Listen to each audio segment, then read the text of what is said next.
Janasena MLA అరవ శ్రీధర్పై లైంగిక ఆరోపణలకు సంబంధించిన వీడియో సోషల్ మీడియాలో వైరల్ అవుతోంది.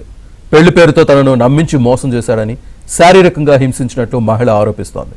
ఎవరికైనా చెప్తే చంపేస్తానంటూ బెదిరించాడని అంటోంది.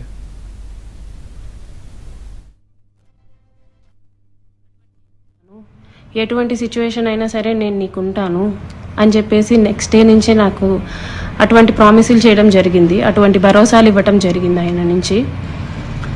సరే అని చెప్పేసి నేను నార్మల్గానే మాట్లాడుతూ వచ్చాను. ఒక 2 రోజుల తర్వాత ఆయన నా న్యూడ్స్ అడగడం స్టార్ట్ చేశారు. వీడియో కాల్స్ చేయని చెప్పేసి బలవంతం చేయడం స్టార్ట్ చేశారు. ఇదంతా కరెక్ట్ కాదండి అనేసి నేను అన్నప్పుడు అతను చాలా ఫాస్ట్గా టర్న్ అయిపోయి సీరియస్ అయిపోయి నన్ను బెదిరించడం జరిగింది. ఇది నా కోడూరు, నా నియోజకవర్గం, నువ్వు ఒక చిన్న ఎంప్లాయీవి, నీకు ట్రాన్స్ఫర్ చేయాలన్నా సరే నేనే దిక్కు, నీ మీద ఎంక్వైరీలు వేయిస్తాను, నీ కొడుకు నువ్వు ఒక్కరే ఉంటారు, జాగ్రత్త మరి చూసుకో అని చెప్పేసి బెదిరించడం జరిగింది. అయినా కూడా నేను న్యూస్ పంపలేదు. కానీ దాని తర్వాత నుంచి కలుద్దామని చెప్పేసి నన్ను చాలా టార్చర్ చేయడం జరిగింది. కలుస్తావా లేదా అని చెప్పేసి బెదిరించడం జరిగింది. నేను కలవను అని చెప్పేసి జూన్ 14 నుంచి ఒక 20 రోజుల దాకా నేను అసలు కలవను అని చెప్పేసి భయపడుతూనే చెప్పాను. భయపడుతూనే నేను ఇగ్నోర్ చేస్తూ వచ్చాను. ఆయన ఒకసారి అన్నారు, నీ కొడుకు నువ్వు ఒంటరిగా ఉంటారు, చూసుకో, నీ కొడుకు ఏమైనా అయితే నన్ను అడగద్దు అనేసి భయపెట్టడం జరిగింది. బలవంతంగా దగ్గరికి తీసుకోవడం లాంటివి జరిగాయి. నేను కార్ డోర్ ఓపెన్ చేయడానికి ట్రై చేశాను.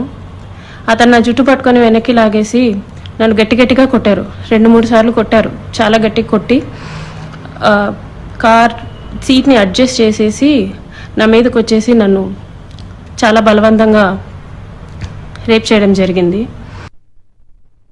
అమాయకుడు నా రైల్వే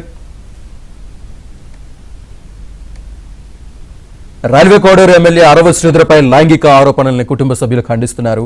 కులం పేరు చెప్పి శ్రీధర్కు దగ్గరైందని తల్లి ప్రమీల చెబుతున్నారు.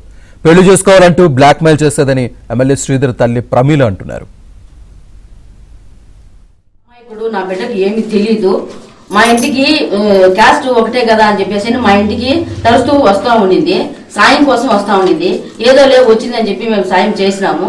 చేసిన దానికి నైట్ పూట్ల కూడా వచ్చి రోజు టార్చర్ పెడతా ఉండింది. నా బిడ్డకి ఏమి తెలీదు. నా బిడ్డ అంత అమాయకుడు ఇంకొకడు ఉండడు, అంత బుద్ధిమంతుడు. నా బిడ్డడు గబ్బు పట్టించి నాశనం చేసింది నా బిడ్డను. అంత ఉత్తముడు లేడు. వాళ్ళ దగ్గరికి మమ్మల్ని వాళ్ళ దగ్గరికి తీసుకుపోయి మమ్మల్ని బిడ్డను ఉత్తముడుగా చేసినారు.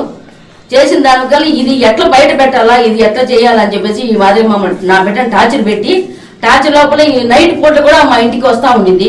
వచ్చి గుళ్ళ దగ్గర ఉండి ఎక్కడంటే అక్కడికి పోయేది, నా బిడ్డను రమ్మని చెప్పేది, మాకు ఫోన్లు చేసేది. 1 గంటకు 2 గంటలకు 3 గంటలకు ఫోన్లు చేసేది. మమ్మల్ని ఎట్టంటే అటు టార్చర్ పెడతా ఉండింది. మనిషి అసలు అది ఎట్లా పుట్టిందో ఎట్లా తెలీదో, దాని మొగుడికి దానికి బాగా సంబంధం ఉంది. కాదు లేదని టార్చర్ పెట్టి మా బిడ్డను అన్యాయం చేసేసింది. అన్యాయం చేసి బయటికి చేసి లాగాలా, ఇది ఎట్లా, దాని వెనకలు ఎవరుండారు, ఎవరు దీనికి మార్గం ఇస్తా ఉండారు తెలియదు.